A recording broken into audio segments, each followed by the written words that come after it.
I hope I wasn't talking to myself. I had the microphone on for the last 20 minutes sitting here. Whoops. I don't think I did. I don't think I was singing along to the songs, swearing along with Maynard James Keenan from Tool as he sings the hit song Enema from 1996. I don't think I did that. I think we're okay. I think we're fine. Hello. It is Monday, which is fine. The Bills lost to the Dolphins. Not fine. Snowing. Not fine. Windshield wiper broke on the minivan, my wife's minivan. Not fine. Here's my primary frustration as a human being in this, the year of our Lord 2025, as a now 51-year-old human. I've said some version of this many times on this show and in life, and that is that I believe, and this is a true statement. It's going to sound overly. I don't have my light on. Forgot about my light. Hang on. We got to light up. You can't see my face well enough, and I wouldn't wish that on anybody. I want you to be able to see what's going on here. All right, let's try it. Which is better, A or B? One or two? One, well, that was one. One was off. That's two. Three. Oh, that's just off. Sorry. All right, let's start over. One, too dark. Two, very bright. Three, a little lighter, but still same thing, kind of a bluish tint. And then three, kind of a yellowish orange. Oh, then there's this one. We'll go with that one, I think. It's three different colors or off. Two orange. I think the medium. This one. All right, we'll go with that. So here's my problem in the year 2025, the year of our Lord 2025, whatever I just said. I can, and you can too. I can do almost anything at all. Almost anything is doable in 2025. And I am speaking as a husband and a father and a homeowner, an owner of several bicycles. We've got a swimming pool. We've got a lawnmower. We've got a snow blower. A lot of electronic things. We have a lot of things. A lot of those things break. An ice maker. An ice maker in a freezer. I thought for sure if I reached adulthood and was able to have a refrigerator where I could just take a big plastic cup or bottle and push it up against a trigger and ice cubes would go in it, that I had made it. That was kind of the be-all, end-all of success to me as a kid. I just thought that was so cool. I didn't, they weren't in every house at the time, and I know they're not in every house now, but that was a dream. Man, if I had a VCR and an ice maker, I'd be all set.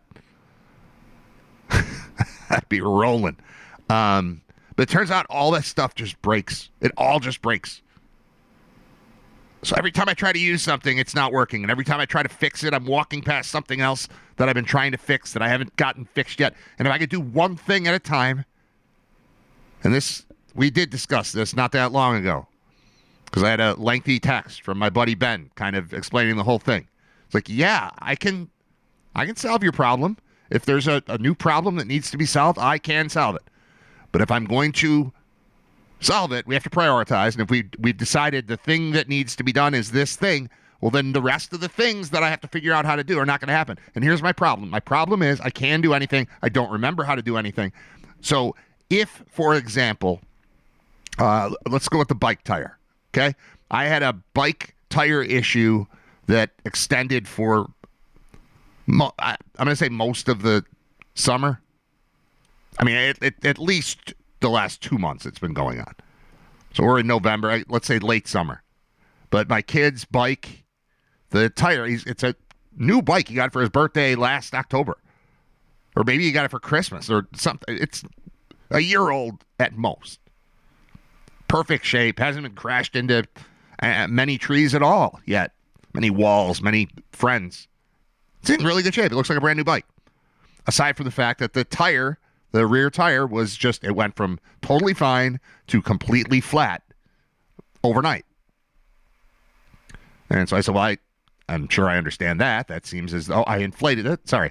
I know how to do that. I've got a compressor. But again, how do you exactly work the little valve? Which pressure gauge one do I have to use? Do I use the one that came with the compressor? Do I use the special one that I bought that's got the bigger gauge on it that will show it? So whatever. I got to figure that out too, but it's okay. And I figured it out, and I filled up the tire, and I waited, and I let it sit overnight, and it had no air in it. Again, the next morning, no air. And so I figured, well, that's got to be a tube. So I don't know. I've never done this. I've never installed a new tube on a tire, but how hard can it be? Every family I know owns bicycles or did at some point. Every kid ever has had a bike, which means every parent ever has helped maintain a bike. I've had a lot of trouble maintaining bicycles. And it's not just because we get, take a used one from a neighbor or whatever. Like, no, we bought him a new bike. It should work. And I've bought a bike and installed it myself and then had problems, or not installed it, but assembled it myself, and then just assume, well, the problem is me. This time it's like, no, we'll buy the bike, we'll have it pre-assembled. That way the problem isn't Brad. Have it for a year, tire doesn't work. Okay, I need a tube. How do I figure out what size tube? All right, I can read that on the side of the tire. Okay, so I go to the store and I buy the thing, and then I bring it home, and then I read about how to remove the tire and tube, and how to install the new tube and also the tire. And I did that, and the next morning it was flat again. Brand new tube. I went and bought it. Followed all the instructions. Not like instructions from the company, because no company gives instructions. You need a third hand or third party to instruct you on anything. But went online, watched a bunch of videos. Now, my life is shut down at this point because all that matters is figuring out how to put air in a tire. And that'll occupy me for a day or 3 or a week or a month till I give up on it. Probably because there's a new fire that's burning that needs to be fixed. And then once I'm like, well, I'm not getting anywhere with this and I'm wasting my time. All right, I'll try this other problem. And then it's learn how to solve that problem. I can do anything, but I can't do everything is the overall concept here. This morning I wake up. First words uttered to me. Are you awake? Yes. We have a problem. Okay. That needs to be addressed. Okay. Before the show. Uh-oh. So it's, 8:35. And the problem is that thanks to the overnight snow, my wife, who is intelligent and plans a little bit ahead, wisely, knows that she needs to leave and go to work today. And she's still here right now, but she's going to leave before I am done with the show. And she knows she needs to do that. And she went out to defrost the car, scrape ice off the windshield, because we had to do that on November 10th, 2025 in Buffalo, New York. Had to do that. At least the game wasn't here, although maybe that would have been fun too. I wouldn't have enjoyed going because pregame would have been horrible. Once the snow was falling yesterday during the Bills game, and falling outside my window while the game was being played in Miami, don't get me wrong. Once it was snowing, that would have been okay to sit in. But the sideways rain when it's 34 degrees is the worst weather that exists. Anyway, snow, I thought it would be gone this morning. There was such a light dusting that I figured the sun will come out and make that go away, and by the time I look at it, it won't be there. The sun will come up at 7. I won't look outside until 8:45, and it'll be gone. And that was not the case at all. Snow's still falling at last check. When I was out there half an hour ago, 40 minutes ago, whatever it is, snow still falling. Anyway, wisely, she planned ahead, went out, decided to make sure it was defrosted so that when it's time to go, she can get in the car and go. And did the intelligent thing of taking the wipers and kind of pulling them up so they're sticking up like touchdown. They're out. And one of them just broke off. So the problem that needed to be resolved was broken windshield wiper. Easiest fix in the world if you do it every day. Absolutely impossible to remember how to do if you do it once every 2.5 years, which is about the rate at which I end up having to replace wipers. Even if it's once a year, it's not once a year. I don't replace it till there's a problem. Either it's making a real squeaky noise, or there's something visibly wrong with it, or it freezes, or it actually breaks, like this one did. She just went to lift the thing off. There's like a spring mechanism, so it'll stand straight up so you can get the ice down at like the base of the windshield. She went to lift the thing up correctly. She did nothing wrong. And it just went snap and came off in her hand. And then you're looking at it, and if you... Like right now, I'm ready to replace anyone's windshield wipers. I should make myself available, set up a stand in the street, and like, I'll change your wipers. You bring them to me. I'm not providing wipers. Get your own damn wipers. But as of right now, I could replace any of the other... We've got 2 vehicles. I could replace any of the other 3 wipers in 27 seconds. But when it's the first thing you need to do when you wake up and you haven't done it in 2.5 years, and the thing physically broke off, so you don't remember what it's supposed to look like, what part of this is supposed to go where. The wiper, it's a pretty simple device, really. There's a little bracket on it, but that little bracket turns around. So does the wiper go this way, left to right, with the bracket facing this way, and then you clip around that? Or does it go turned around with the bracket the same way? Or does the bracket flip around and it could go? So there's 4 different ways it could go, and not wanting to break it because the thing coming off the car is just a metal hook. And the thing I'm holding, which just broke a few minutes ago for no reason, is, made of plastic and very breakable. You don't want to force anything onto anything, or you're going to the store again to buy another wiper. So the one she took off broke, but the problem is you go to put the new one on, part of the other one was still on there, that little clip thing, and it was stuck. I ended up having to cut the thing off with like, I don't know, just like a pair of dikes. Like get in there and like get into this little weak plastic just to pry the... I ended up grabbing it with the dikes and like yanking it, and I finally got the thing off. And once I did that, now it was just a matter of which of the 4 possible ways is this wiper going to go on. I was going to come in and try to watch a YouTube video. Then I found there's a piece of paper. Do I still have it? Maybe I threw it out, or I left it upstairs. There's a piece of paper, and it's little diagrams. And my eyes suck anyway. They did before I was 51. They've been terrible since I was 8 years old, or younger. At least that's when I discovered. So they're bad, and then as I get older, they're worse. So it's a little tiny black and white photo. No words, of course. Just a little diagram. Anyway, that was even enough to propel me to success. So it's done. It's fine. But man, am I sick of spending every day having to learn how to do stuff. I just want to do things I know how to do. This does relate to the show, because when the show was just audio, I knew how to do all of it. I have since converted to this video format, which I like. I like how it looks. I like the vibe. I like how much easier it is to share and to be like a presence online and all that. I like all of it. But damn it, there's a lot of stuff to learn. It's just constant learning. To the point where even with the show, every day I need that like 15 or 20 minutes right beforehand to make sure everything's working. Today I had to adjust my little recording device kept shutting off.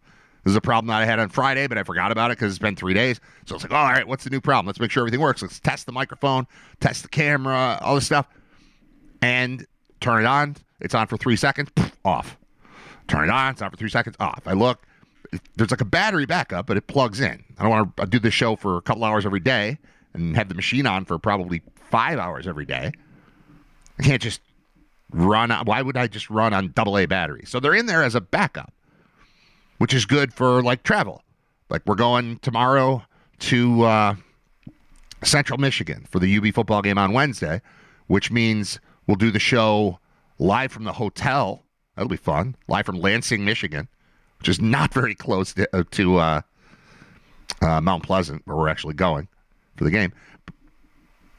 But it's good to have batteries because when I'm set up in the hotel room, I'll plug in. But if we decide, hey, let's record something while we're out on Tuesday night, we go wherever. We're out at dinner. We go to, I don't know, we'll probably find some bar where we can play darts or shoot pool or shuffleboard. We always look for stuff like that in lieu of like a concert or comedy show or sporting event. I don't know if there's anything going on in Lansing. So we'll find ourselves somewhere, but maybe, just maybe, because it's going to be me and John Fuller and Paul Pack and Scott Wilson. We'll all be together. Maybe I'll want to do something out on the road. So having the battery thing works, but I can't rely on that all the time. And so I had to just give it a shot. Again, this is 10 minutes before the show to make sure this thing isn't just going to shut off 11 minutes in. You know, it'd be off right now if I didn't solve this problem after solving the other problem. I mean, I've been awake for 2 hours, and it's just been nothing but solving problems. And I don't mind it. I don't mind doing it. But can I have just like one a day instead of having to like walk past one to get to the one? And that reminds me that, oh, that doesn't work either. It is maddening, man. It's maddening. It's maddening to be alive, to be quite honest. It's so frustrating. It's so damn frustrating. And you know what? All of this feels better if the Bills didn't get rolled by the Dolphins yesterday. I would feel much better about everything. But I don't. It's Mondays are worse when the Bills lose, for sure. Sundays are worse. I lose interest in football. I watched some of the game last night, but mostly because we had company and we were sitting around. Had we not been entertaining, I mean, the company was my parents. My parents came over for like an hour, but we had the game on. It was fine. But once they left, I'm like, all right, I don't need to watch this game anymore. We had it on as like background. No sound or anything. But my interest in football goes down a lot. Like, my interest in football could not have been higher when I was on my way home from something yesterday morning, and it's, I don't know, 12:15, something like that. And I look at my phone at a red light because I remember that the Colts are playing the Falcons. And while I expect the Colts to take care of business in that game, maybe they won't. And the thing on my phone, I open up the sports app, and the thing that pops up says, the Taylor longest career rushing touchdown. I'm like, oh, that's good for me for like fantasy football. But I don't want the Colts to win. And I look, and at the time, the score is 23-22 Falcons. So I was like, okay, so 86-yard touchdown or 80, whatever it was, 84-yard, 86? I don't know. Touchdown for Jonathan Taylor. That's good for Brad. Colts losing with 1:44 left. Good for Brad. Then I hear on the radio that was just Tyler Algier scoring to give Atlanta the lead with 1:44 left. Then they go for two. Then they get the 2-point conversion. Now they're up 3. And that's when I walk in thinking I'm going to have to go figure out where this game is. I assume it's NFL Network, but I don't know how to find that. So you have to teach yourself how to find a football game. Luckily, the kids were very into it, and it was already on in my house. So I walked in. That's the beauty of having some sports fans already living here, that I walk in, and I don't have to. First off, where's the remote? Find the remote. Good luck finding a remote in a house with 3 boys. So any TV I try to turn on that isn't in the basement where I keep all my stuff, anywhere else, it's a 4-minute process to find a remote. It's yelling upstairs. It's texting my son. It's asking people. It's digging through couch cushions. Can't just put the remote on one of the tables. We have tables. Just put it on the table. And it never falls into the table. Always falls into the couch. Never falls into the table. Never goes under the table. The table is even like, it's got these, it's great. It's a perfect table for having 3 boys living in the house. Because it's not just a flat top. It's got like these ridges where things can't fall off it. They sit in a table. Do we leave the remote there? No, we don't. I digress. Good news is I come home, the game is on. Bad news is I watch as 17 events work their way against Atlanta. And then the Colts go down, and then they tie it on a field goal as time is expiring. And then they win it in overtime. And now already football is worse than it was 5 minutes ago. Because what a day it was turning out to be if the Colts lost and suddenly we're sitting at 7-3. And then the Bills are about to beat the crap out of the Dolphins like they always do. And they'd be at 7-3, and we can stop thinking about the Colts. We have to think about the Colts as if they're the best team in the league 2 weeks ago. Now they're going to be 7-3 with 2 losses. The Bills are going to be 7-3 with 3 straight wins. Everything is fine. I know there's still Denver to worry about, but that's a joke too. But now there are 2 8-2 teams, neither of which I would pick in even a home playoff game against the Bills, who are currently probably out. Maybe not. Maybe they're 7. The Chiefs, who are currently out. The Ravens, who are currently out. Like, none of this makes sense. None of these standings make sense. But there was a moment at 11:30 or so where, with 2 minutes left, the Colts were about to lose. I knew the Bills were about to win. We're cruising, man. We're in great shape. Everything's fine. Season's fixed. None of that happened. None of that happened. That was just the stuff in my head. And so what we wind up with is a situation that I don't like. I'm going to kind of cover one eye. How do you do it? I'm going to open up some standings now. First, I have to take this Bills replay off my screen, and then I'm going to look for some NFL standings. And let's see what it says to me about the playoffs. I know this is something I could have done before, but why? Why would I? I didn't need to do that. I can do it right now. NFL playoff picture. Let's click on that one. NFL.com. We can trust them, right? I can trust you, NFL? All right. Current playoff picture says that the Bills are the 6th seed. It's fine. So the Colts are at 8-2. The Broncos are 8-2. The Patriots also won their game and are 8-2. Then the Steelers lead the North at 5-4. Then the Chargers are 7-3. Bills 6-3. Jaguars 5-4, and then not currently in the playoffs are the 5-4 Chiefs, the 4-5 Texans and Ravens, 3-6 Bengals, 3-7 Dolphins. Then we get into the teams that are out, and the Jets aren't making the playoffs. They're 2 wins, less than 1% chance for those teams down there. For the Bills, what's it saying? 85% chance of making. They're fine. It's fine. But man, if one of those games. The Broncos thing already happened on Thursday, so I was done with that. I accept that they're 8-2. I also anticipate that record is not going to stand. I don't know how they're winning week after week. Defensively, they've been excellent. But that offense is pop gun at best. It's not a contender to me. Still 7 games left in the season. A lot can change. Maybe they'll finish 15-2 and be incredible, and Bo Nix will be Super Bowl MVP, but that's not what I'm picturing at all. The Colts are scary because of their offensive line and their ground game. Daniel Jones, I get it. I don't think he's a terrible quarterback. It's just when I look at a conference that contains the studs that it does at that position, he's not one of them. But he's, good addition. They're doing it right. They're happy. They've got 8 wins.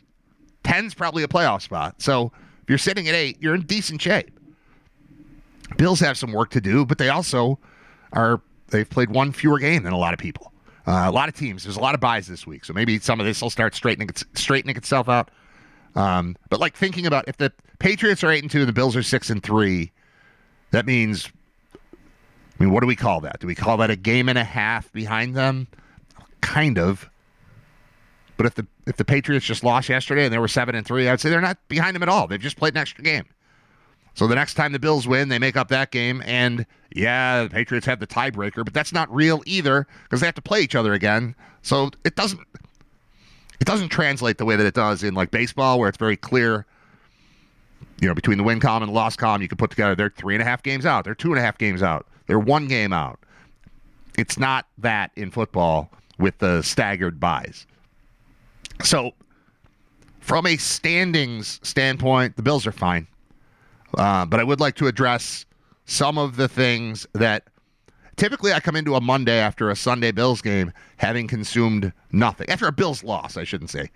Because when they win, I watch and listen to everything I possibly can. I watch all the football the rest of the day. I will, most of the time. I can't wait for Football Night in America. Like, I want to get in there if the Bills won because I want to see them. I want to see the highlights. I want to hear them talking about the Bills. I want to see what it's done for the standings, all the positive stuff. Once they lose, I just kind of check out on the day for the NFL. But I woke up this morning thinking about the Bills, then dealing with windshield wipers and snow on November 10th, while trying to get ready for a show and figure out what's up with the Bills and planning for a trip tomorrow and a game on Wednesday and all that. There's just a lot. There's a lot going on. So typically what I can do right now is just give you my own personal version of what happened in the Bills game, what stories make sense, what stories matter, what stories don't matter. Because I'll just start with the standings. Right now, like, who do you consider to be a contender? Forget about the 1 seed. For the purpose of this conversation, the Bills are in no way out of the running for the 1 seed, but sitting at 6, yeah, it's tough to picture when you got these teams ahead of you. I think the Colts are a playoff team. They look like a playoff team. They're going to be a tough out in the playoffs, but it's going to be Daniel Jones against Josh Allen and or Patrick Mahomes and or Drake May and or Aaron Rodgers, Justin Herbert. I mean, just thinking about quarterbacks. You got to think about quarterbacks and coaches when you're figuring out who's going to win a football game, a playoff game in particular, right? Colts and Broncos are at the top right now. And if you're thinking about quarterbacks, I like the quarterback for team number 3, 4, 5, 6, 8, 9, 10, and 11 better than I like the quarterbacks for 1 and 2. The one I left out there is Trevor Lawrence. I don't trust him.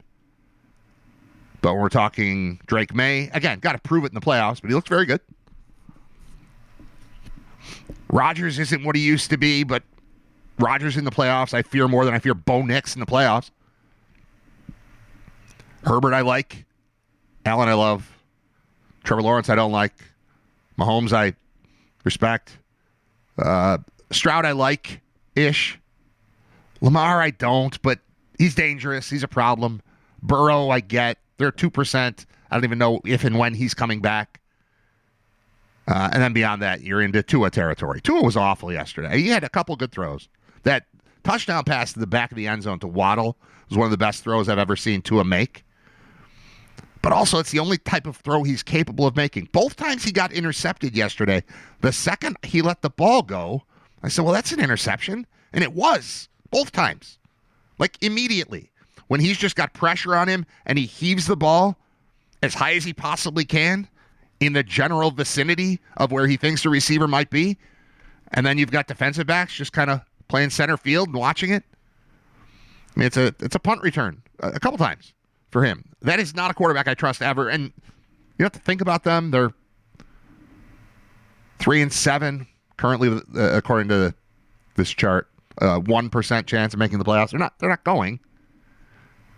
It's just no. So don't worry about that. So as far as I am not at all concerned about the standings part of it, and I barely consider the Patriots to be ahead of the Bills in the standings. I know they are.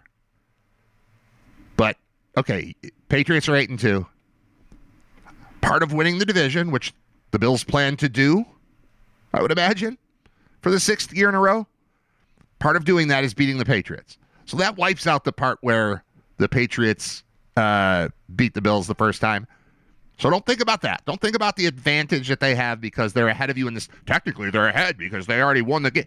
Right, but they play each other. That works with Bills-Ravens. If the Ravens can get themselves to the playoffs and somehow catch up to the Bills, they're 4-5, Bills 6-3. If they can get there, the Bills beat the Ravens. Eventually, they both will have played 17 games. And if they have the same number of wins, the Bills are ahead of them in a wild card standings situation, or even a seeding thing if they both somehow win their divisions, which does not seem crazy when the Steelers are 5-4 and the Ravens are a game behind them and they'll play each other too. So if you're the Ravens, you can very clearly see the path to beating the Steelers. If you're the Bills, and I feel like I am, I can very easily and clearly see the path to beating the Patriots. So I'm not thinking about the 5, 6, 7 missing the playoffs. I'm not thinking about that. I'm thinking about overtaking the Patriots, which, again, if you're going to do that, you have to beat them. So that puts you at 7-3 and them at 8-3. All that means is they've played one more game than you. I don't know if their bye is this week. It is not. Do any of these teams have byes? Oh, no. I'm looking at week 10 schedule. So I know that teams, it's a heavy bye week coming up. So I'd like to see this part cleared up. But, yeah, the Bills need to be better, and they need to win games. But they're going to be favored in most or all of their games. And they've got some things to get straightened out. Okay, that's the part that if people are complaining and worried, I would say don't worry about that part of it. Don't worry about the math of the standings. It all works out. The Patriots aren't running away from you. You just have to play a week that they don't and win your game. And then you have to beat them, and then you're fine. Now you're tied. And that still leaves you 6 more games. So you need to do those two things. Win your game when they don't play. Beat them. And then be one game better than them over the next 6 games. And then you're fine. Then you win the division. And I promise the Colts and Broncos are not both going to go 15-2. So the 1 seed is completely in play too. The Patriots are 8-2. The way that the Bills are chasing them, it's similar. You don't have the head-to-head matchup with the 2 matchups with the Colts and Broncos. So it's a little different. It's a little harder to catch them. But the Patriots thing, they are a concern. Don't get me wrong. I think they're good. I think they have a coach, and I think they have a quarterback. Young quarterback.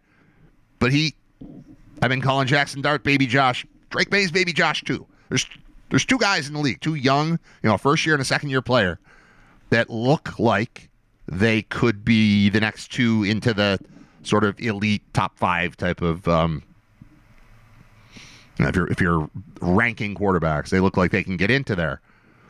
And, there's talk of MVP for May, which, all right, well, I mean, it's fine. All of it's fine. So I believe in the standings part. I do not believe in as a complaint. Like if I run into somebody today, and I bet I do, and we end up talking about the Bills, bet we will. Anything standings wise, way too much football left. Let's at least wait until they've played the same number of games before we start comparing where the Pats and Bills are. Do I love it? Is this the best case scenario? Having lost 2 games in the division already, for the Bills? I mean, you got to go 4-2 minimum in the division to kind of mentally lock it up. I like 5-1. I allow for a loss, whether it's at Miami or at New England. I didn't feel great going into the game yesterday, even though we collectively are used to the Bills stomping the Dolphins. And yesterday was the opportunity for the Bills, after losing 20 straight games to that stupid team in the 70s. Had the Bills won yesterday, the overall lifetime series between the Bills and Dolphins would have been exactly even. I thought that was coming. It didn't come. It's all right. You lose division games. You lose a division game here or there. Those are tough. Teams that go, 14-2 lose some stupid game to a bad team in their division. It happens. Things that are concerning. And I didn't go nuts that the Bills didn't get a new wide receiver at the deadline. But nobody's open. I mean, that's been kind of the rumbling all year. There's been a lot of talk about that. You think back to the big push from fans, from, let's just say Jeremy White, but like from media members for, wide receiver. I didn't think it was super duper necessary. I do think they have a problem there. And this is not to say that they absolutely did anything wrong in the draft or that they should have signed different people. I think this team looks wholly different if it's healthy, but there are injuries in the league, and that's normal. I think just Josh Palmer being out for the past few weeks has been a massive problem for this team. They were intending on having an A-plus quarterback with like a B- group of receivers and what they think is like an A group of tight ends, or maybe A- group of tight ends, but that the A-plus quarterback would put them over the top. Oh, and an A-plus offensive line. So, and that group has been healthy. That's stability. I mean, clearly, 53-man roster, the most important guy is, he wears 17, but I'm going to hold up number 1 for him. So, Allen's first, and more than the receivers, the protection for him. And Cook. So the ground game, and I don't know what was going on yesterday. Honestly, Allen isn't running the way that I'm used to Allen running, and Cook yesterday wasn't running the way that I'm used to him running. All of that being said, no, the receivers didn't get open. Yes, the Bills late could not sniff Achane. I mean, twice where he just blasts through, and we see this way too often the last couple of years, where you can hit a seam on the Bills with your ground game, and if you've got some speed there, you're gone. Luckily, the Bills have a guy who does that too now, but it's far too often that that's taking place. Much of it, I believe, has to do with this team the roster not being what they intended it to be. Part of that is, you sign 2 free agents, 6-game suspension, they come back. One of them, in particular, looks great for a game and a half, and then he's out for the year or more in Hoyt. And that sucks because you could kind of see Bean's vision coming together on the defensive side of the ball there. And once you subtract him out, it's like, all right, well, I liked the way things look. Bosa has been a positive. Bosa, even with his club hand, whatever's going on there with his left hand, he's out there, and he is a difference maker. He's been very good. It's like they've done intelligent things as far as putting the roster together. Harrison had a little bit rougher a go of it yesterday in dealing with Waddle than he did his first 2 games. But he was thrown. He's a rookie, and he's going up against a very good receiver there. And a quarterback who, if Waddle's the first read, he can hit. But nothing has changed with Tua. That's a guy you should beat 9 times out of 10. And once in a while, he'll get you. If they get out to a fast start. And this is really what it comes down to me, yes, it's difficult to explain away those long touchdown runs by Achane late in the game. But the reality of the situation is the Bills essentially turned the ball over 3 times, twice in and once near or approaching the red zone. And that ends up being the story of the game to me. Interceptions, like the interception Josh threw, I didn't like it, but he throws the ball a lot, and every now and then the other team's going to catch it. And whatever, I'll let that go. Fumbles to me are just, they're more dumb luck than anything else.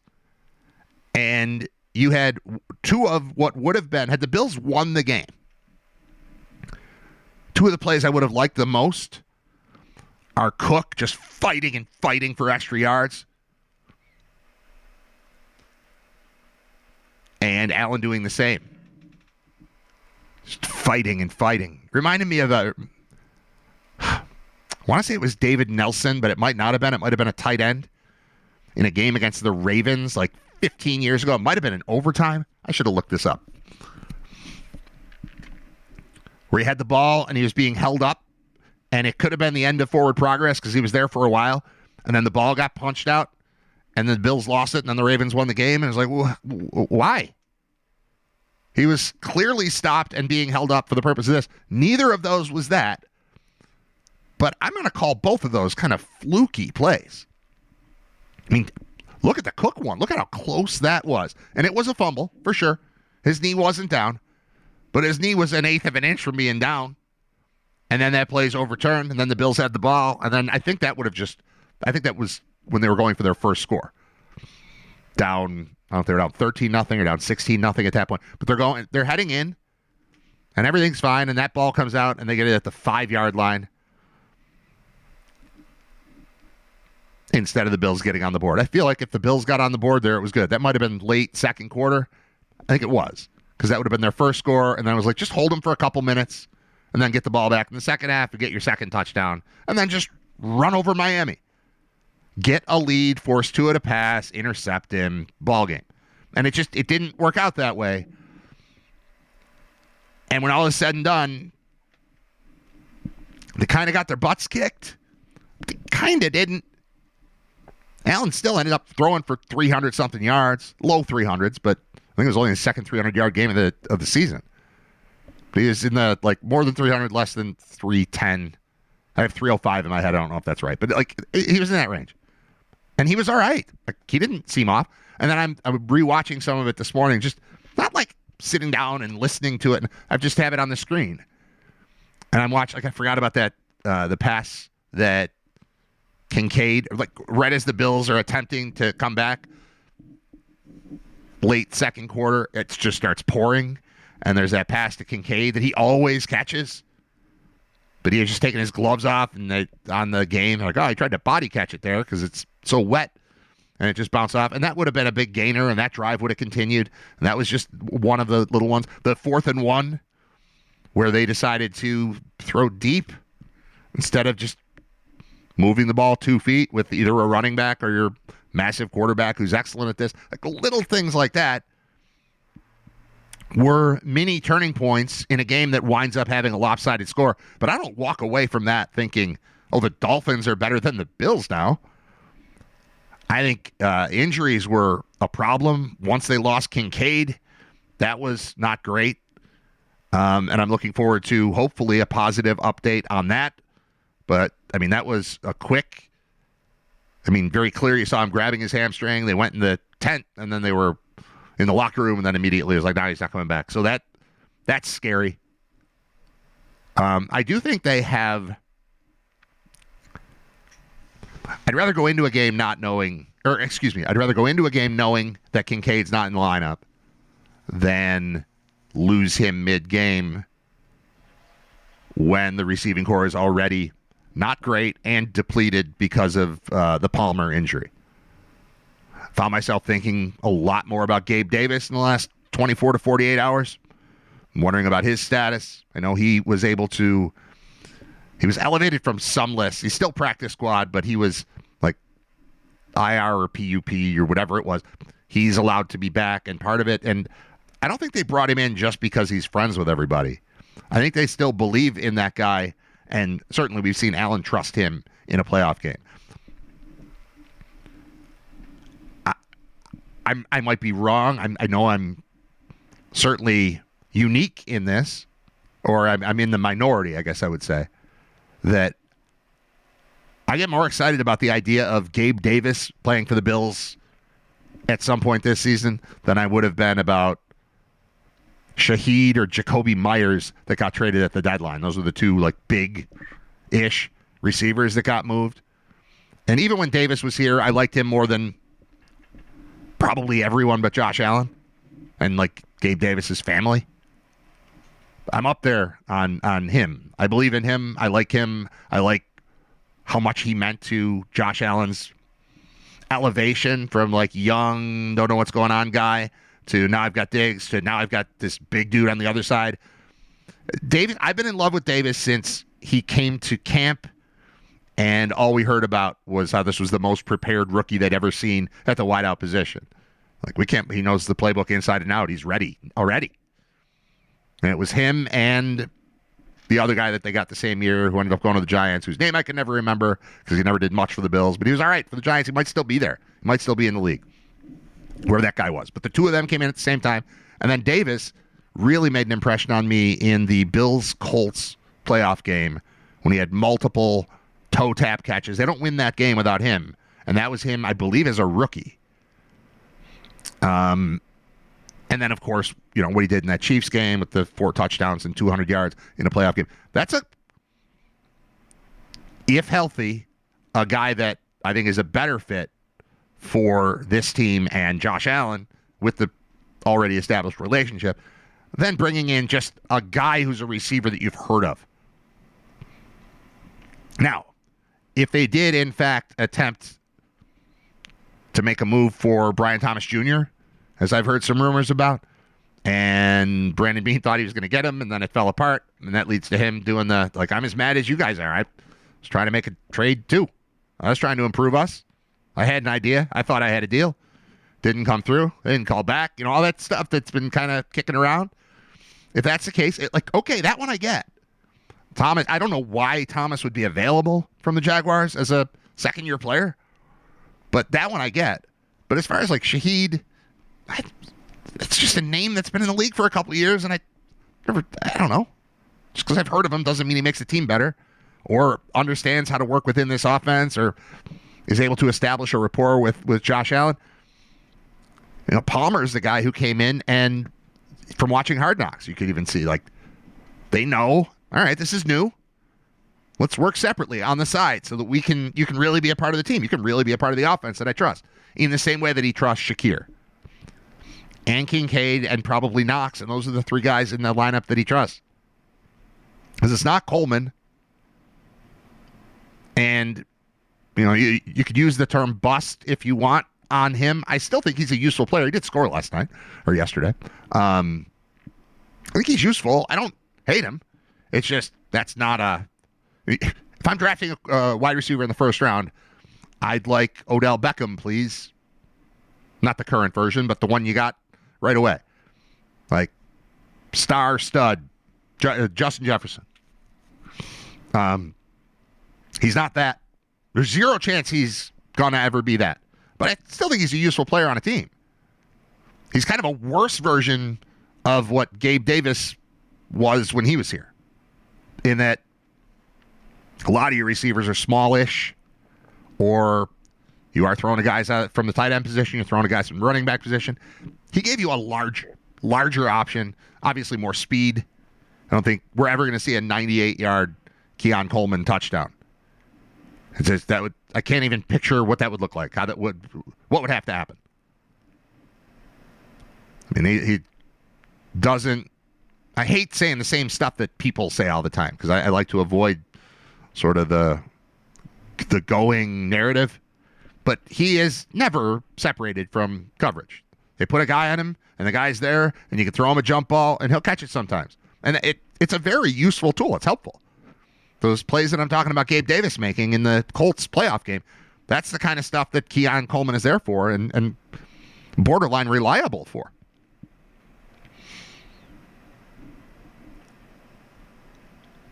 But if I'm looking to add somebody taller than Khalil Shakir and Elijah Moore, Shavers is out there, but he hasn't become fully integrated into the offense. There's a problem in the receiving core, but I think it can be solved with healthy Kincaid, healthy Joshua Palmer, and hopefully healthy Gabe Davis. I think the team looks completely different if those three are on the field yesterday. And instead you had one of them on the field for a little while and two of them on the field not at all. So I think that's still fixable between now. We got a lot of time. 7 more games before the games that we care about begin. So where am I on losing to the Dolphins? I don't know. The only thing that matters is beating the Chiefs in the playoffs. And you can beat the Chiefs in the playoffs by keeping them out of the playoffs, which you helped to do by beating them earlier. But when the goal is to get past the Chiefs, and I guess what that means is get past everybody in the AFC, but when the goal is to get to the Super Bowl, playing against Miami on November 9th, there's no chance that it's going to get you there. So I'm not going to say it's a lose-lose for the Bills, but if they won yesterday, it was what they were supposed to do. If they lost yesterday, it was one of a handful of losses they're going to take during the regular season that aren't going to matter come playoff time. So coaches always say that they take the losses. The losses are harder to take than the wins are enjoyable. I'm screwing up the phrasing of it, but I think you understand the point. I am made, the way coaches say it, I am made more upset by a loss than I am made happy by a win, and that's kind of where I am. Or where I wish I was. I'm not. I love winning, and I can write off losing when the team is 6-3 and still gets to play the Patriots, and the Chiefs are not currently in a playoff spot, and all of it. The Ravens aren't, and the teams that are at the top aren't scary at all. I mean, who's the favorite in a playoff game between the Bills and the Colts, even if it's in Indy? Who's the favorite between the Bills and the Broncos in a playoff game, even if it's in Denver? And I don't even mean Vegas. I just mean who's everybody knows is going to win. And sometimes you don't. But they're still in that position. So, I don't know. That's kind of where I am on the game. Have I really been talking for an hour? I didn't take a break. I didn't take a sip of water. I guess that's what happens when a Bills game exists, but I spend the first part of the show talking about fixing a windshield wiper in the snow this morning to start my day. I have so much stuff written down to talk about, and Scott's about to come on. One other football note, and this isn't exactly football, but it's fashion. And look at me. I'm no fashion plate, nor should I be giving fashion advice to anybody. But did it or did it not look like two head coaches in a football game couldn't find their glasses, so they borrowed them from their aunt? I don't like McDermott's glasses. I haven't liked them since the first time he wore them. And McDaniel, I don't know how to explain the fashion choices being made by that guy. I will say he looks like him giving me fashion advice would be better than me giving him fashion advice, but that doesn't change the fact that I and a large number of NFL fans can't take a dude seriously when he's coaching in capri pants and blue blockers, like women's blue blocker glasses. It's tough. So that makes it tougher. Like, we got two coaches borrowing glasses from their wives or their aunts or their grandmothers, and then one of them wearing his sister's pants. And the guy wearing his sister's pants wins the game, and it makes it more frustrating. So that happened. I was going to explain my Saturday schedule to you. Just wrote that. This was... I'm going through all these things because if I don't do that, I'm going to have Scott on. Scott, if you're listening, I'll call you in a few minutes. We just have to go a little bit late today because I haven't done any of this stuff that I planned on doing. And then we're going to do others because we're going to end up talking about football. And I just did football, so just bear with me. I'll be with you in a moment. When people say, like, I had a busy day, or, man, having 3 kids is rough. When I just kind of drop that in, or like, a lot of baseball, I want you to hear what Saturday was. This is just from a sports perspective. I like to think of myself as more than a sports person, but with 3 boys playing a bunch of sports, this was, and I say but also my wife's schedule. Between the two of us, we needed to be at a 9 a.m. baseball practice. This is just Saturday. We had to be at a 9 a.m. baseball practice with the middle guy. I'll use their names. Oldest is Zach. Middle is Nate. Youngest is Drew. Saturday schedule. 9 a.m. Nate baseball practice until noon. 11 a.m. Zach basketball practice until noon. Then we had a nice little gap before 4 p.m. wrestling at UB. That's me. That's not the kids. That's me as the PA announcer for wrestling. UB against Pitt. Pitt ranked number 21 in the nation, and it showed. They were pretty dominant. Although UB did win back-to-back matches at one point. It was pretty exciting in there. There were T-shirts being tossed. It was all going on. But rough first opponent for the Bulls in the number 21 ranked Pittsburgh Panthers. You can't call them Pitt when they're around. I can call them Pitt when they're not here. But in the room with a bunch of angry men, they don't want to be called Pitt. I will not call you Pitt. You are Pittsburgh. So 9 a.m. baseball practice, 11 a.m. basketball practice, 4 p.m. wrestling, 5 p.m.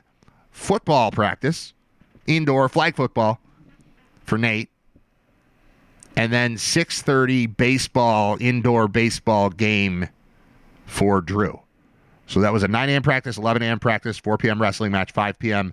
football practice, and 6:30 p.m. whatever the last one was, baseball game, indoor baseball game. And wouldn't you know it, when that one ended, my cousin's kid was playing in the next one, so we stayed for like half of that game too. Drew and I did. So that was my Saturday. Come home, go to sleep, get up, go to a baseball meeting at 9 a.m., and then get back here in time for the Bills game. And then once the Bills were done and they lost the night, that was enough sports for me. Although I did watch some of the game last night, which was a terrible game. And then there's a game tonight. It seems like it might be a good game, except it's on ESPN, and the YouTube ESPN thing is ongoing. I think I'll stop there. I'll take a break. I'll play a song or two. We'll talk to Scott. I do want to talk about the YouTube thing. There's updates. In another world, an hour ago, I would have started the show by trying to decide if I should start with update on government shutdown or update on YouTube versus ESPN dispute. One of those two things could have easily been the topic. But instead it was windshield wipers and the Bills. And it's been an hour already. The show goes fast sometimes. I'm going to play a song. Or 2 or 3. Probably 2. And we'll talk to Scott Wilson. But I haven't picked one out yet. Once I do that, we'll be good. Stay on Blind Melon. I've been on a Blind Melon kick lately. And it's, I think that's been a positive for everyone. So let's stick with Blind Melon. I'll be right back. I'm Brad Ryder. It's episode 206 of Ryder Radio, brought to you by Brian Janik at thefinancialguys.com. 20-plus years as an independent insurance broker and taking care of you, especially if you're approaching 65. Talking to my parents last night, having a conversation with them. They've been talking to people. They're like, oh, yeah, so-and-so is trying to figure out her insurance, and she doesn't really know how to do the Medicare thing, and something changed, some policy, and I'm like, well, what do you do? I'm like, oh, yeah, we told her to talk to Brian Janik. Okay. Then this thing is resolved, but specializes in that kind of conversion at age 65 to Medicare. He knows what's going on. You don't even have to pay him. It's a good deal. Timeout for me. This is for me, and then we'll talk to Scott Wilson. Episode 206, Ryder Radio. Let's check in with Ryder Radio's senior football correspondent, Scott Wilson.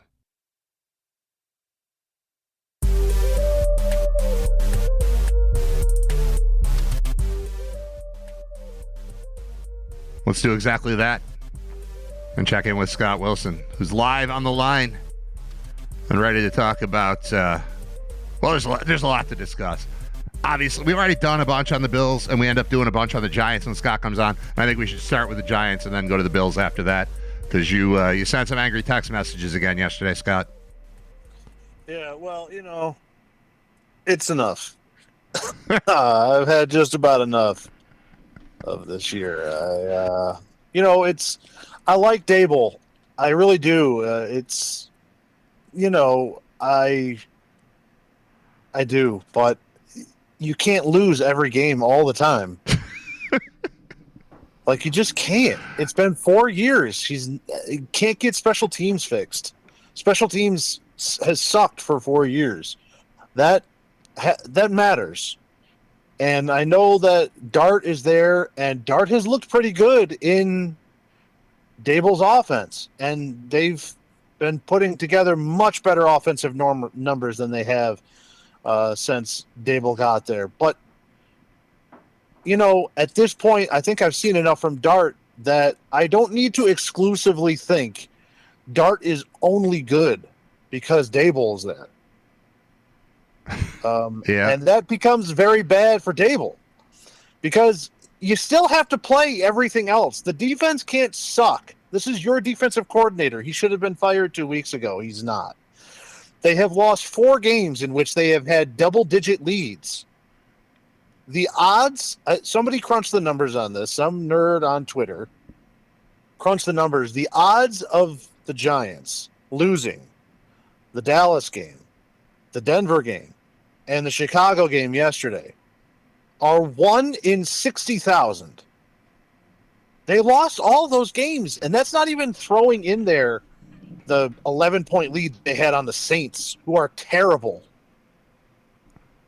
So what is the main issue? I'm not watching. The last time I saw the Giants, it was when your running back's foot fell off. So I'm not staring at this team. Yeah, that was cool. But I do recognize that. They're getting leads and blowing leads, and I know Dart got hurt yesterday, and Russ is still a part of things. I know you're not happy about that, but what's happening? Yesterday they were fine, and Dart got a concussion and had to leave. And to me, this is the part that really sends it over the edge. In addition to the special teams nightmare, how many games over the last 3 seasons have they lost specifically because they can't just get a kicker? They just can't get a kicker. What is the kicker situation now? The punt coverage is Younghoe Koo was yesterday. Okay. But they don't believe in him. There's been reports that he was so bad when they brought him in and put him on the practice squad that's why they had to bring in that other kicker that missed the extra points against Denver. Like, he's become a head case. And in this case, Gano got hurt again this week, had a neck injury. Somehow their kicker gets a neck injury. That's weird. And he's still on the team. Isn't this like the third time that they've thought he was going to play and then either he was there but broken or unavailable? He's been broken for years. Right? But I mean, just this year, it's 3 separate times. Yeah, We're in week 10. Yes. Okay. Yeah. So they bring in Koo. They don't believe in him. So earlier in the game, it's 7-7. They pass on a field goal attempt because what are they going to do? Run a kicker out there that they don't necessarily believe in? I don't understand how everybody else can get this figured out, but they can't.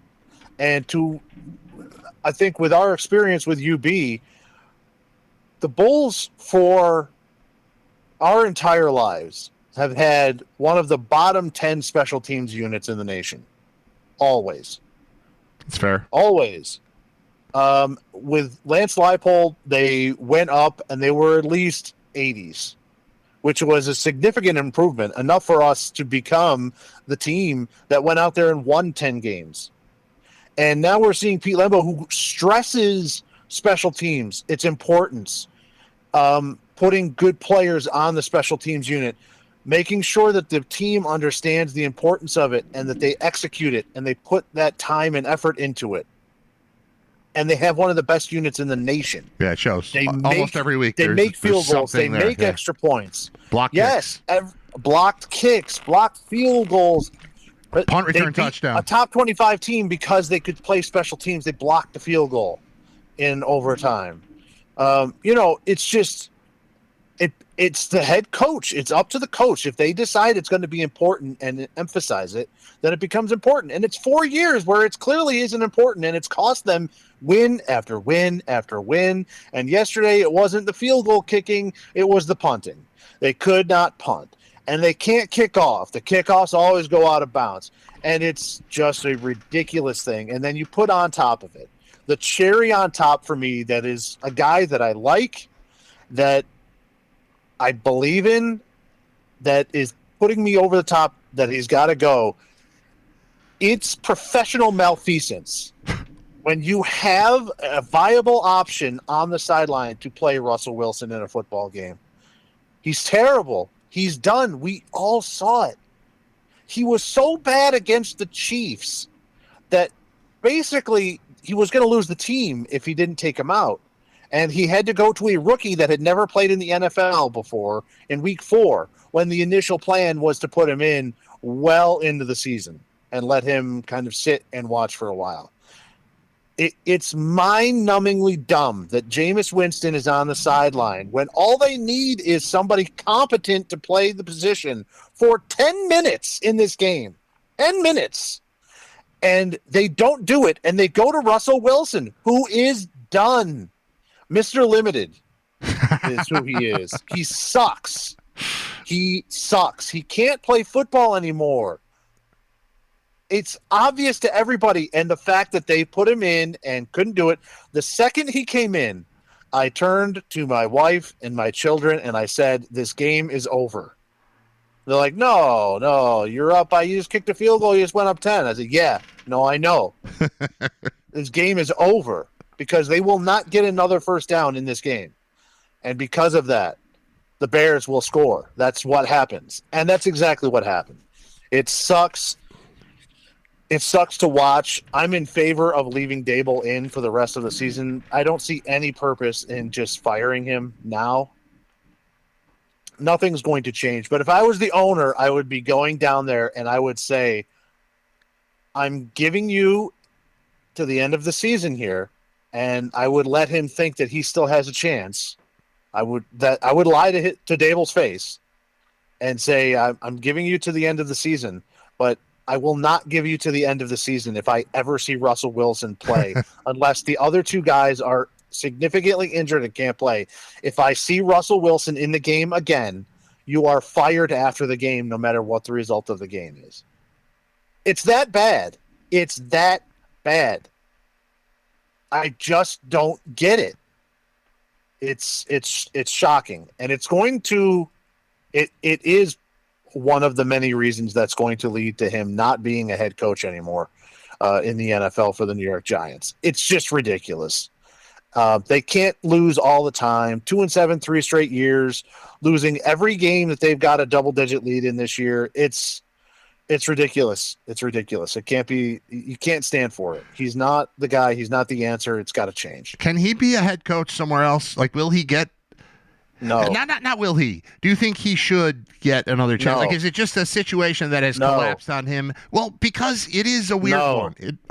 It is a weird one. Yeah, and I'm not too high. I don't think Shane can keep his job either. Like, those two are tied together. Yeah, it seems like that's one thing. All the moves, all the picks for the defensive line, they are worst in the league against the run. They get no pressure on the quarterback. What is going on? All the draft capital and equity that has been put into the defensive line, those are all first-round picks, and then a trade for Brian Burns. Burns is good. Everybody else sucks. And then you put on Evan Neal. He didn't work out. Thibodeau's okay. Thibodeau's one of those guys that if he has to be your number one, you're sunk. And then you pile on top of that the fact that while it was the right decision, and I agree with it, they got rid of Saquon Barkley. He went on to rush for 2,000 yards and was a Super Bowl champion immediately. And I know Daniel Jones sucks. And believe me, him showing you how bad he sucks is coming once they play real teams.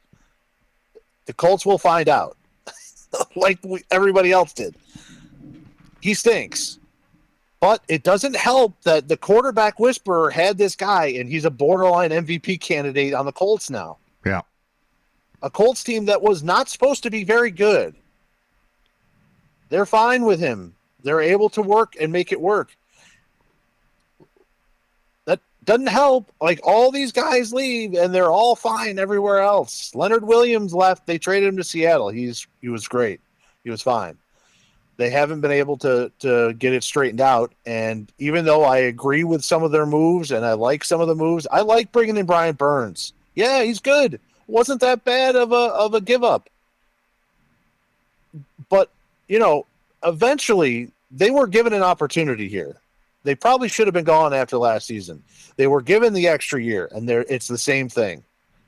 If it's the same thing. They're still losing games. It's just a different way with a little bit more hope from a quarterback. And I think the whole thing is probably, unfortunately for Jackson Dart, going to get washed out here, and they're going to have to start again. The good news is that I think Jackson Dart makes it a very appealing job. Rather than walking into a team that's going to have a high draft pick, but you have to pick quarterback and you got to figure out which one you like. And then you're going to be judging that for the next several years and thinking about which one you didn't take and somebody else did take. The Giants, no matter where they're picking, and right now they pick pretty high, sitting at 2-8. No matter where they're picking, 4th or 5th, they're not taking a quarterback though. So that allows you to really look, and that's appealing for, I would think, for Shane and for for replacing Shane and for replacing Daboll. You're coming in as a GM. You've got a very young, cheap quarterback that all signs point, as long as like concussions don't keep ringing up, but all signs point that this is a guy you can use, and you've got a high pick, and you get to sort of build the team in your image, make your first pick what you want it to be instead of being forced into a spot with a quarterback. That should be appealing for the combination of GM and head coach. And I think you're right. There's no reason to mess with it right now. Like, just let it ride out. I mean, what are you trying to do? I think I'm trying to lose games and be a really appealing spot for the next head coach and general manager. So it sucks that you have to sit through that, but there's other games to watch. You can watch other games while knowing that you've got you're going to have a high pick and you're not going to need to burn it on a guess at a quarterback. Yeah, no, I guess it's very frustrating to watch these games and be excited for 3 quarters, but also know that it means nothing. because the fourth quarter is coming and something bad's about to happen. And in every game, it's been something different.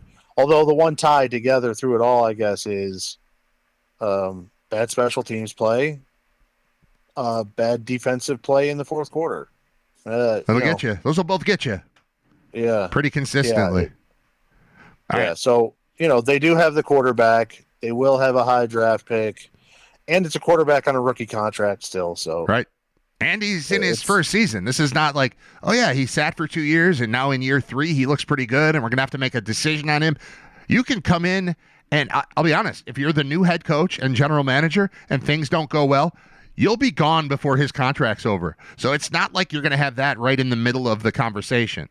Like honestly, when I say it's a pretty unique situation, it's because they were put in that spot with the timing of Jones. Like, they had to decide, all right, we don't love him, but I don't really feel like looking again. I guess I'll keep this guy. And they got kind of trapped in that sort of middle of the road situation with Jones, who, as we can see, is competent. You're going to probably tell me that that's a stretch, but he could play in the league. It's not crazy to turn on a game and see that guy quarterback. I don't think he's among the best in the league, but you can win football games with him. But they had to choose, like, are we committed to this guy or not? And he wasn't their guy to begin with, so I don't know. That was a tough spot. But the next team doesn't have to deal with that because or the next group doesn't have to deal with that because it's year 2 as opposed to like year 4 of Jones. I think the thing with Jones is their first year they came in, and like you said, they got put in a pickle because they made the playoffs when they didn't really have the team to do it. And Daniel Jones, no, I agree with competent. The thing is, and the same thing with the one season that he was good with the Giants, he's a competent quarterback if you have a running back that can go for 200 yards. Yeah, and an O-line that's excellent, too. I mean, that team is built around that O-line. So, he's competent because nothing is put on his shoulders. He doesn't have to carry the team in any way. I mean, once or twice in a game, sure. But, especially with the Giants, when they lost Barkley through injury or through then he left the team and went to Philly, you saw what happened. Dead. He's terrible. So, I don't know. It's been a frustrating season thus far because they very easily could be 6-4, 5-5.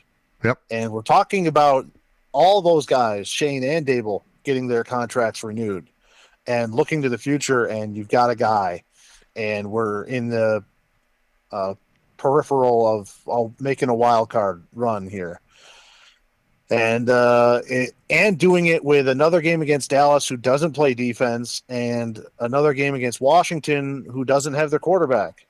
So, you'd be, and with at least one win over Philly. Yep, that was real. You're not toast as far as the division is concerned, but they lost every one of those games. Every one of them. And now the season's, it's been over for a couple of weeks, but it's for sure over now. All right. I have one play in the Giants game that I want to discuss with you. I've got it playing in the background as we're talking, and I don't know if you heard me laugh. They ran a flea flicker late in the second quarter. Do you remember this play? You probably don't because it went for about a 4-yard gain. I've never seen a shorter flea flicker. Running back takes the ball into the line. I don't know if it was Tracy or whoever. Turns, flips it back to Dart, who immediately dumps it to a tight end 3 yards down the field. It was the stupidest play I've ever seen. The other thing that I want to say, and this is a good transition, you reminding me that the Giants beat the Eagles makes me feel better about the Dolphins beating the Bills. The Bills are a much better team than the Miami Dolphins, but yesterday it was one of those divisional games where the team that's not going to go to the playoffs was really up for it, and you weren't really up for it, and a couple things went against you, and a couple injuries, and a couple fumbles and all that, and those are games you lose. In a season where you win 14, one of your losses is going to be a game you didn't expect to lose to a divisional opponent that's nowhere near the playoffs. That's true of the Eagles thing, and that's part of what we saw yesterday with the Bills. Yeah, the Giants' 2 wins are against the Eagles and Chargers. Yeah. So that makes no sense. Good wins, a lot of bad losses. Yeah. I don't know. Well, the Bills game yesterday was a debacle. I mean, red zone turnovers and. Do you treat fumbles the same way you treat interceptions? Because interceptions to me are like, I don't trust this guy. Both of the fumbles, James Cook doesn't fumble regularly. I think that's 7. I think he fumbled on his first NFL carry, and then that's his 6th time fumbling since then, something like that. And Allen has been really good about protecting the ball. What's interesting is both of those plays, had the Bills won, would have been 2 of the plays that we talked about their resilience and their toughness and fighting for extra yards and all that. And the Cook one, I mean, we're talking maybe half an inch off the ground, or his knee is down and they're driving in to score late in the second quarter and getting the ball in the third quarter. Like, the trajectory of the game changed tremendously on that. Yes, they turned the ball over twice in the red zone and once near the red zone, and it's tough to win a game like that, and when you can't stop a running back late in the game to get the ball back. But I don't treat those red zone turnovers the same way that I treat, like, if Russell Wilson's my quarterback throwing passes into the end zone. It's different to me. The pick, that's a real one. The interception in the end zone is real. But to me, the 2 fumbles don't count as much in my mind against the team as like an indicator that they can't protect the ball. Would you agree?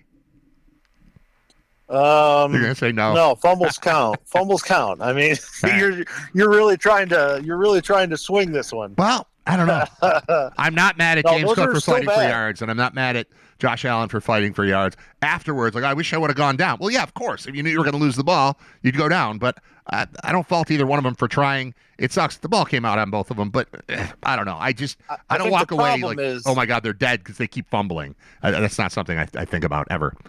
I think one of the big problems was they were not all overly excited to play this team and to play this weekend. It's a big come-down game after the intensity of the Chiefs game, which always happens to whoever wins that game the next week, whether it be the Chiefs or the Bills. Go ask the Chiefs about the Super Bowl. Right. We did it. You're dead. Yeah. Right. They played it against the Bills and then had nothing left. And unusually high heat and humidity down there. I know that because the night before they were talking about it a lot when Syracuse played Miami. Okay. The night before, how it was very hot, very sticky, and how it's normally warm and humid down there, but for this time of year, it was high. It was high on both counts. So, you put that all together, and by the time they try to shake themselves out of it, it's too late because now they're trying to make those plays where they're trying too hard. Yeah. And it forces them into a bad situation. I know that there's been a lot of heat, and I think that we can certainly talk about roster construction and about where some of the assets have been focused for this team. It's hard, though, when even me, somebody who understands, like, all right, it's a long season, you're going to have injuries, but seeing the list of inactives before this game, that was terrible. This week, I was didn't like that. Wait, what? Wait, all these guys, this is the team. Where's Benford? Where's Benford? There's 2 corners out. There's you lost Rapp this week. Epinesa? There were Epinesa. I didn't know that one was coming at all. Yeah, who isn't like some type of game breaker, but still a guy that you like to have in the rotation. Every week he makes a play where I'm like, all right, I'm glad this guy's around. And Russo's the same way. I don't love him. I don't think he's dominant, but I like having him around. I think those are good players. And Bosa's been good, but with what happened to Hoyt even Josh Palmer, right? Not great. Palmer would help a lot in that wide receiver core, but not as much as they need. Right. But more than what they have. I don't think that they were nuts thinking that they were going to be all right with the combination of players at that position. But you enter this game without Palmer, and then once you lose Kincaid, who are you throwing to? What I mean, I don't know. It was a lot of injuries. I still want to see them beat the Dolphins, and I think if they don't fumble twice, they do beat the Dolphins. The other thing that they weren't able to do, and man, I've grown accustomed to this, go get a lead on the Dolphins and turn it into the Tua show, and then you've already won.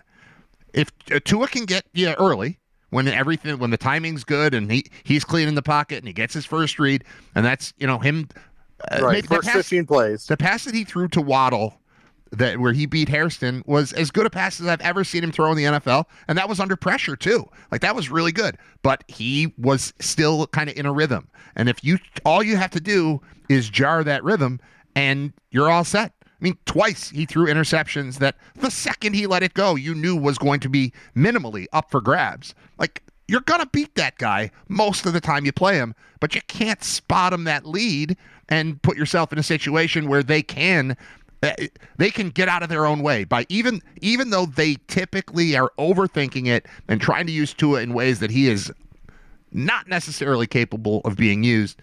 You spot them that lead, and even McDaniel, that lunatic, and is wearing his sister's pants for some reason, is capable of getting the ball to Achane, and the Bills aren't capable of stopping him. That part to me is the scarier part of the game. The fumbles, I don't expect to happen. Giving up those late runs, I kind of do expect to happen because we've seen it way too much over the past 2 seasons. Well, I mean, you're also missing Ed Oliver, Ron Johnson. Yeah. Him too. Yeah, Johnson was missing. Yeah, I mean, there's guys all over the place that are missing that you just forget because they actually have done a pretty good job with their depth pieces on the roster. You know, they have Cam Lewis to be able to step in, and yes, he missed the tackle in the hole on the Achane run, but I mean, he was good though.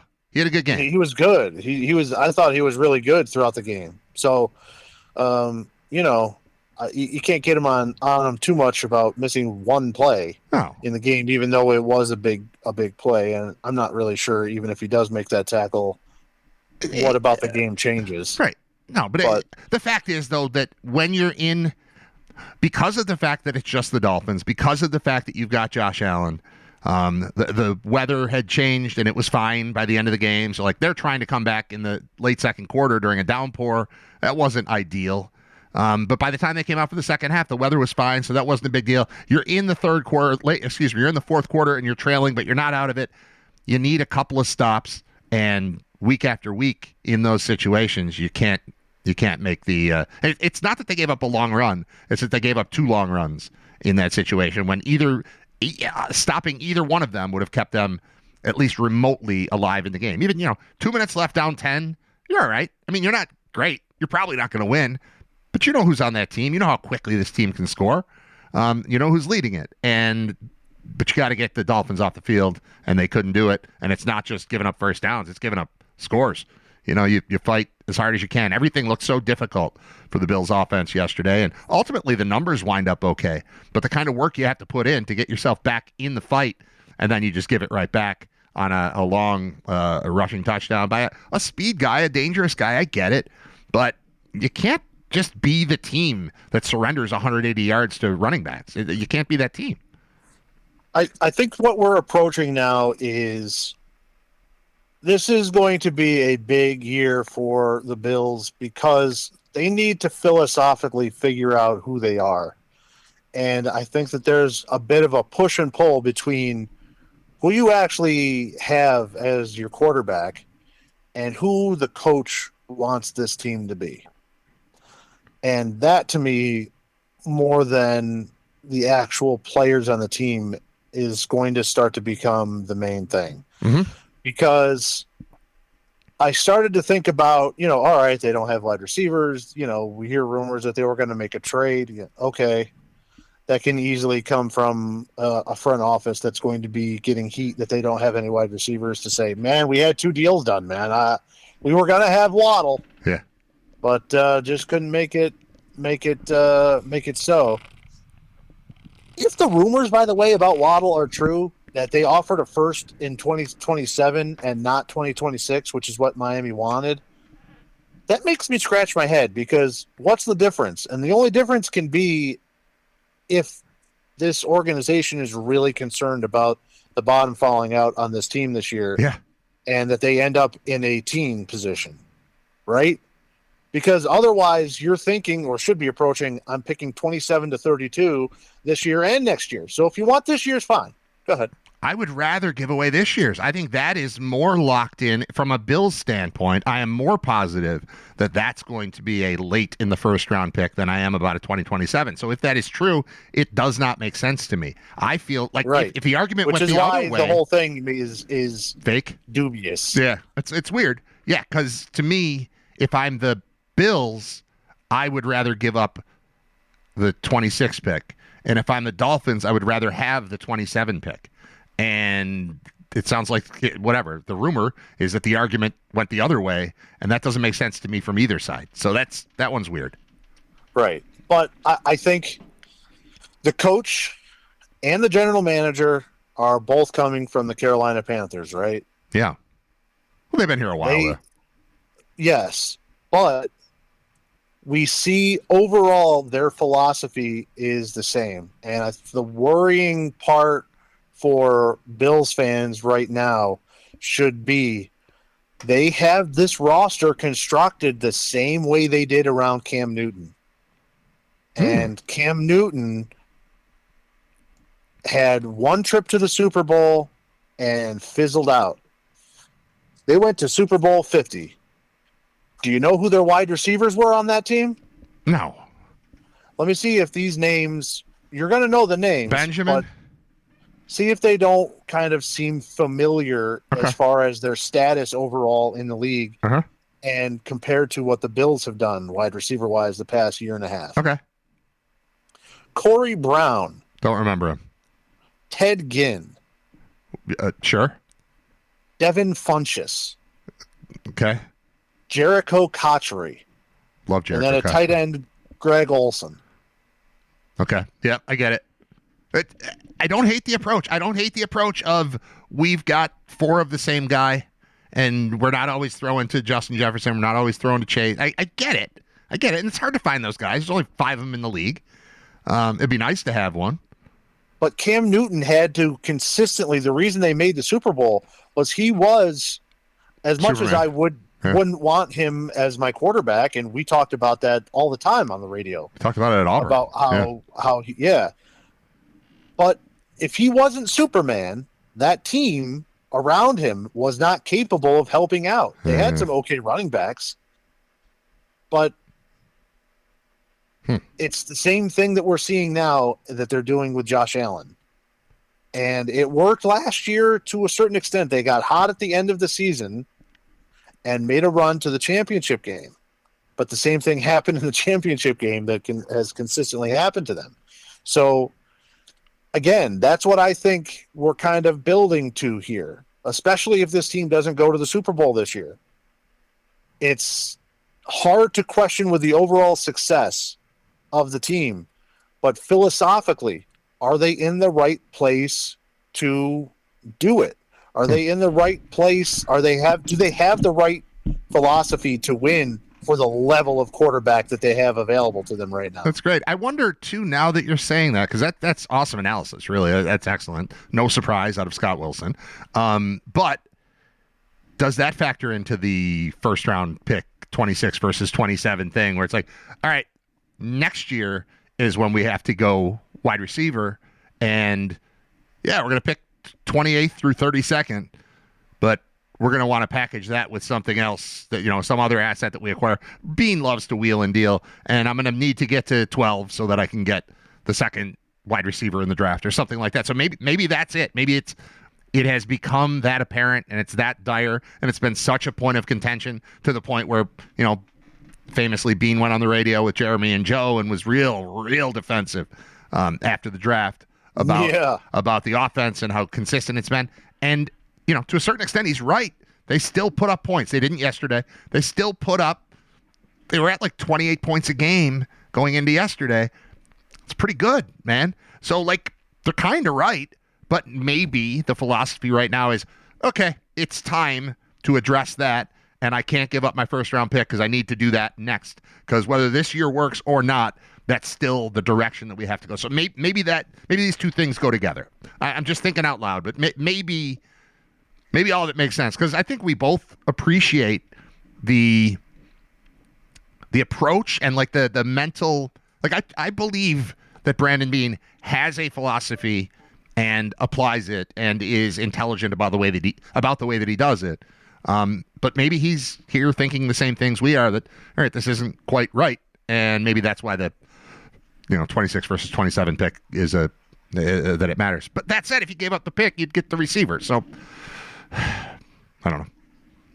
Right. Is there going to be anybody that you're going to draft that's better than Jalen Waddle? No. Probably not. You're certainly where you're going to be drafting unless you trade up. Right. Unless you trade up, which would mean losing more draft capital. Yeah. To move up to getting what would be an unknown quantity at this point. Is that more risky to do than just giving up a 1 to get Waddle now and have to deal with how you're going to pay him long term in the future? Like how we'll get to point B, but let's get him on the team first and see if it works. So I don't know. It's again, they clearly have a philosophy. Slowly but surely, it has morphed into what a defensive coach would want to see and want to have.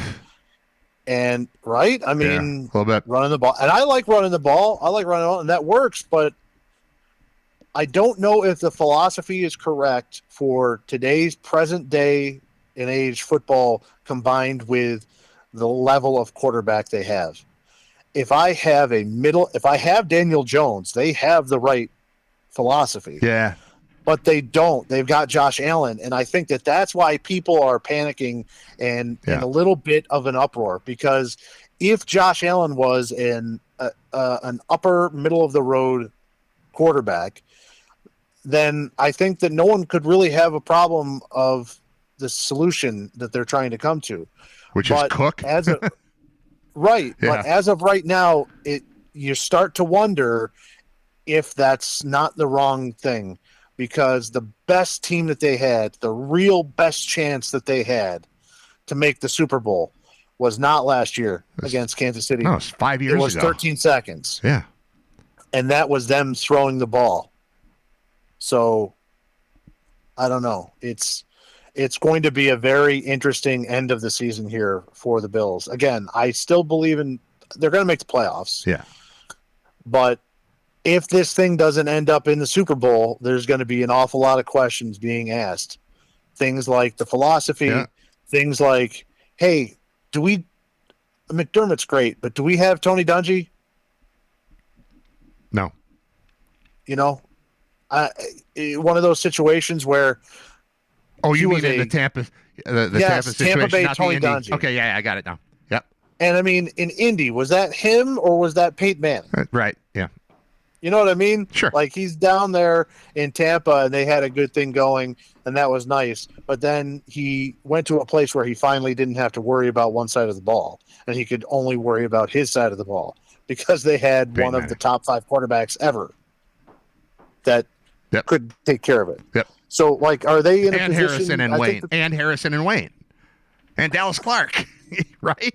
And Dallas Clark. Well, I think and all the the Bills have offensive Dallas Clark. linemen. I think they've got Dallas Clark already. They're okay on the Dallas Clark front. But they don't have Harrison and they don't have Wayne. No. And they might have 3 Dallas Clarks. It's possible. But I don't want to. I don't want to win with. I got Josh Allen. I don't want 3 Dallas Clarks. But if you're but here's another thing. If you're gonna do that, do it. Do it. Lean into it and do it.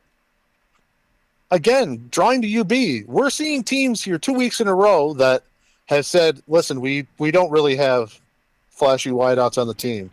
We do have pretty good tight ends. So what we're going to do is we're going to go 2 and 3 tight ends every time and smash and play action." Fine, but the Bills are still going a lot of shotgun and they're throwing a lot of wide receivers out there. Either do it or don't.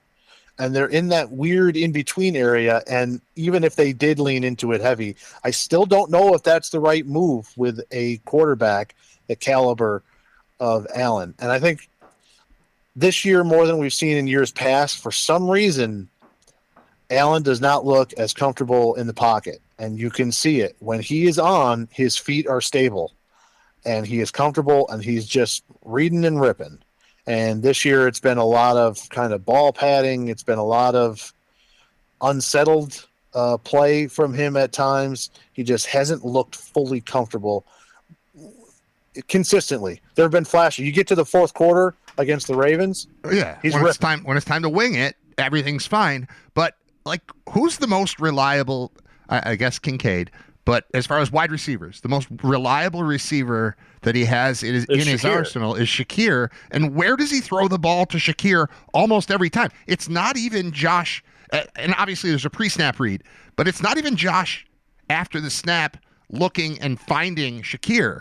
It's pre-snap read, and Shakir's moving backwards and catching the ball behind the line of scrimmage. That play has been great a couple times. That play was great when they ran it with John Brown 5 years ago. Like that works as a functional part of the offense. It doesn't work as the foundational piece of what you're doing when you're not running the ball. Like that's their bread and butter pass right now is Josh turning and slinging its sidearm to Khalil Shakir. I assure you, I would also like to see him with the ball in space. But he doesn't have space in that spot anymore because they run the play 6 times a week. That can't be the offensive philosophy. Hey, this guy can throw it 70 yards. Instead, let me have him throw it 12 yards and only 1 yard forward, which is what is happening more often than not when they're looking to Shakir. That Keon Coleman pick ain't... No, it's not great. Not looking too pretty right now. It's not great. He'd be fine if he was a 5th round draft pick who was just on the team. It'd be fine. But even during the game, the very little of the broadcast I can hear. I'm watching a game with 3 kids and a wife. You don't hear a lot of what the announcers are saying during the game. I do like Charles Davis, and he's pretty good. But oh God, what were we just talking about? I just lost the point. Keon Coleman. Keon Coleman.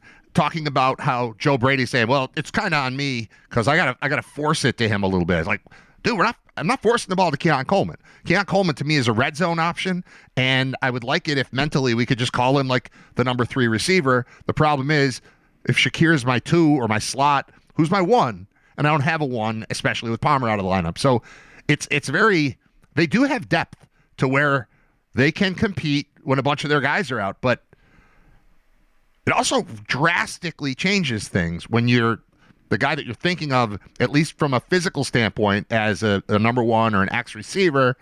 Your guy who's 6'4" is as limited as Coleman is in his skill set. I think he's helpful. I don't dislike that he's on the team. I do dislike that he was drafted as like a number 1 option and just clearly is not that. Yeah, not a good day yesterday watching Keon Coleman play, and then the night game, 1 pick behind him was Ladd McConkey. Right. Going wild for the Chargers against a good secondary in Pittsburgh. So, and even that pick is still tied into Worthy, sure. Right? Yeah. And the Chiefs. And he's been fine for them. And it makes it even odder because it felt like the player that the Bills really needed was a speed guy to take the top off. And they passed on Worthy, gave him to the Chiefs, right, and then took Keon Coleman, who is looking week by week just like a skinnier version of Kelvin Benjamin. Well, he looks like a tight end. I mean, yeah. That hasn't been great. I'm not ready to throw him in the garbage. But no. He's fine to be one of your 5 receivers, especially, I mean, you look at the rest of it. You got Shavers is playing every week now. Elijah Moore is playing every week. Curtis Samuel's on this team. Curtis Samuel's been on this team for 2 years. That's been nothing. That's been nothing. So, I don't know. I got my fingers crossed for Gabe Davis coming back, man. I know you don't like Shavers him. does the same thing that Keon Coleman does, right? I mean, I don't know. I'm not sure what Shavers does. It feels like they had, I know, well, Coleman had the touchdown yesterday. Right. But to me, it very much seems like if they throw a ball to Coleman or Shavers, it's the same thing. I don't know. Yeah. Maybe I'm wrong about that. I just, they don't look either. They don't really reliably look to either one. No. So no, they're both just there. Yeah, and it's just, I can't believe what a difference. Considering what I thought of Dalton Kincaid before this year, which is not a ton. Like, same type of thing. Like, all right, I don't hate him. It's fine. But that's your 1st round pick. And, yeah, there have been injuries and stuff. But this year, he looks worthy of it. And as soon as I'm willing to start saying that out loud, he's out of the lineup. And he's clearly the most trustworthy receiver on the field for the Bills, and in a game where they're struggling, and he disappears. I mean, that was a massive loss for them, and I don't think it should be. I mean, he's very helpful to have, but he's not that much different from Knox. And Haas has been all right. So they're not, like, in a disastrous situation, but in your attempt to come back in the game, watching him disappear was a massive problem for this team. All right. Yeah. Let me just add one whatever thing. You want. The biggest blow up moment of the game yesterday was when Kincaid was in. He made a catch there in the first half, and my wife declared, "Well, listen, Kincaid is really good. He like, say what you want, dude catches everything." To which my son's head slowly exploded as a massive Bills fan, and then had to go on and say, how the season ended last year. He did drop the pass that would have kept the game alive in the AFC Championship game last year and cost us the Super Bowl. Yeah. So I wouldn't say he catches everything. Yeah. And then, that was a moment in my house. Yeah. In my house, he's not wrong. In my house, about 5 minutes before the injury, my wife said, we need Keon Cole, we need Dalton Kincaid to not get hurt. I'm like, yeah, it's really important right now. I'm like, oh, look, hamstring. Cool. Oh, look, he's in the tent. Oh, look, he's in the locker room. Great. So, yeah, we were talking about him a little bit here, too. So our wives combined have jinxed Dalton Kincaid's entire season. Yeah, that's awesome. Great. All right, we can stop if you want. Do you have anything else you want to add? I mean, we talked about the Giants and the Bills, and that's it. We're going to talk a lot in the next couple days because we will be on a plane and then on buses for a long time and then in a hotel room and then sitting around a hotel room all day. And I intend to do a show live from the hotel room on Wednesday morning. So we'll have you on then. And then we always have you on Friday. So we're going to get a lot of you and you're going to get a lot of me just in life. So if you would like to wrap it up right now, we can. Or if you've got something else you'd like to add, feel free. We can wrap it up. The only other thing I had on my list as far as football from the weekend is I think the football player that had the best weekend had to be Matt Khalil, right? Are you familiar with this story? No, the name you just said sounded like you were saying Khalil Mack's name with a comma. No, Matt Khalil, offensive lineman, played for the Panthers. A couple of other teams, played for USC. All right, well, I'll leave it there. You can Google that. All right, I'll look him up. Khalil Mack had a safety sack. Had a safety, looking good. Yeah, that was cool. And Jared Patterson played for real yesterday too, which is cool. Yeah. Nice. All right, I'll look up Matt Khalil. All right, I'll and you enjoy that. Okay, thanks, man. He's having a good week. All right.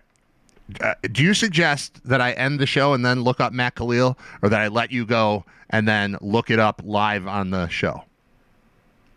Well, you do it. It's going to take 2 seconds.